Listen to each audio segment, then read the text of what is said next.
হত্যা নাকি প্রতিরক্ষা? যুক্তরাষ্ট্রে মিনিয়াপোলিসে এলেক্স প্রেটের মৃত্যুর পর মাথাচাড়া দিয়েছে এ প্রশ্ন। হোমল্যান্ড সিকিউরিটি কর্মকর্তাদের দাবি, মরণাস্ত্র নিয়ে তেড়ে আসায় গুলি করা হয় এলেক্স প্রেটিকে। তবে প্রত্যক্ষদর্শীরা বলছেন, কোনো অস্ত্র নয়, শুধু একটি ফোন ছিল তার হাতে। দুই পক্ষের দাবির মধ্যে কোনটা সঠিক সে জবাব মিলে ছড়িয়ে থাকা বেশ কিছু ভিডিও চিত্রে।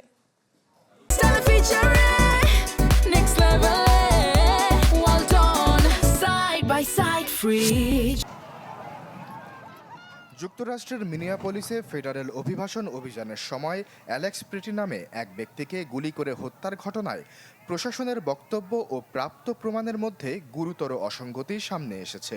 ঘটনার আগে ও পরে ধারণ করা ভিডিও ফুটেজ ও প্রত্যক্ষদর্শীদের আদালতে দেয়া লিখিত বিবরণ বিশ্লেষণ করে উঠেছে একাধিক প্রশ্ন, যার মধ্যে অন্যতম, আদৌ প্রেটি কোনো হুমকি তৈরি করেছিলেন কিনা, আর গুলির প্রয়োজন আসলে কতটুকু ছিল।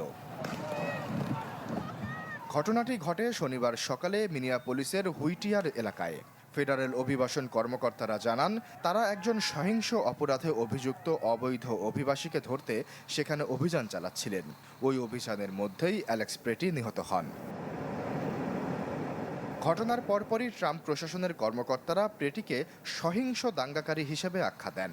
সীমান্ত নিরাপত্তা সংশ্লিষ্ট এক কর্মকর্তা দাবি করেন, প্রেটি একটি লোডেড উচ্চ ক্ষমতার পিস্তল বহন করছিলেন এবং আইন শৃঙ্খলা বাহিনীর কাজে বাধা দিচ্ছিলেন। প্রশাসনের বক্তব্য অনুযায়ী পরিস্থিতিতে গুলি চালানো ছিল আত্মরক্ষামূলক পদক্ষেপ।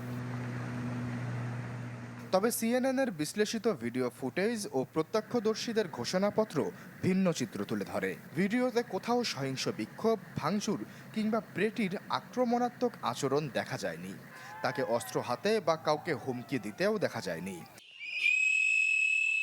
প্রত্যক্ষদর্শীদের ধারণ করা ফুটেজে দেখা যায়, যান চলাচল স্বাভাবিক রাখতে সহায়তা করছিলেন প্রেটি। এ সময় ফেডারেল এজেন্টরা ঘটনাস্থলে এসে উপস্থিত মানুষের ওপর চড়াও হন। এ সময় মোবাইল ফোন বের করে ভিডিও ধারণ শুরু করেন প্রেটি।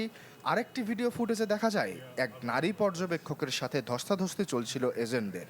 এ সময় প্রেটি মাঝখানে দাঁড়িয়ে বাধা দিলে তাকে রাসায়নিক স্প্রে করা হয় এবং মাটিতে ফেলে দেয়া হয়।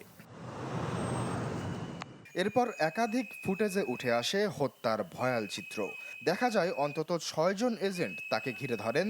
একজন কর্মকর্তা তার কোমর থেকে একটি অস্ত্র সরিয়ে নেয়ার ঠিক 1 সেকেন্ডের মধ্যেই গুলিবর্ষণ শুরু হয়। মোট 10টি গুলির শব্দ শোনা যায়। তখন প্রেটি মাটিতে পড়েছিলেন। প্রত্যক্ষদর্শীরা আরও জানান, গুলির পর দেয়া হয়নি তাৎক্ষণিক চিকিৎসা।